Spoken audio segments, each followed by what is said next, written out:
ஸ்ரீ ரேவா காண்டம் 187 அத்தியாயம் காலாக்னி ருத்ர தீர்த்தத்தின் மகத்துவம். ஸ்ரீ மார்க்கண்டேய முனிவர் கூறினார், அதன் பின்னர் ஒருவர் ஸ்வயம்புவான பகவானின் முதல் லிங்கமான ஜாலேஸ்வரரிடம் செல்ல வேண்டும். அது காலாக்னி ருத்ரன் என்று நன்கு அறியப்படுகிறது. மேலும் அது பிருகுகட்சத்தில் நன்கு நிலை பெற்றுள்ளது. அது எல்லா பாவங்களையும் அடக்குகிறது. அது எல்லா துன்பங்களையும் அளிக்கிறது. அந்த புனிதமான இடங்களில் பாவங்களை அழிப்பதற்காக தோன்றியுள்ளது. அது பகவானின் கருணையிலிருந்து தோன்றியுள்ளது. முந்தைய கல்பத்தில் 3 உலகங்களும் அசுர கூட்டங்களால் ஆக்கிரமிக்கப்பட்டிருந்தன. வேத சடங்குகள் அனைத்தும் வழக்கொழிந்து போனதால் தர்மம் பக்தி அற்று போனது. தேவ முனிவர்களும் துறவிகளும் சித்தர்களும் நிச்சயமாக தங்கள் மேலான நம்பிக்கையை தக்க வைத்து கொண்டனர்.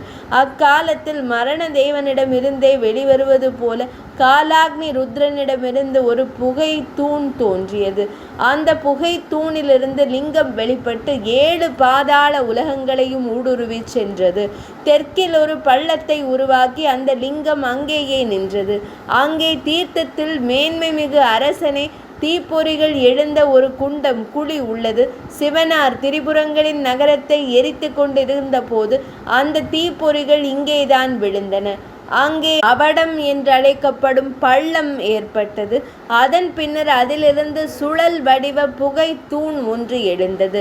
நர்மதை நதியின் குண்டத்தில் புனித நீராடி பித்ருக்களுக்கு சிராத்தம் செய்து மூவிழி கடவுளை வழிபடுபவர், சிவனாரை வணங்குபவர் காலாக்னி ருத்ரனின் உலகில் மிகப்பெரிய இலக்கை அடைகிறார்.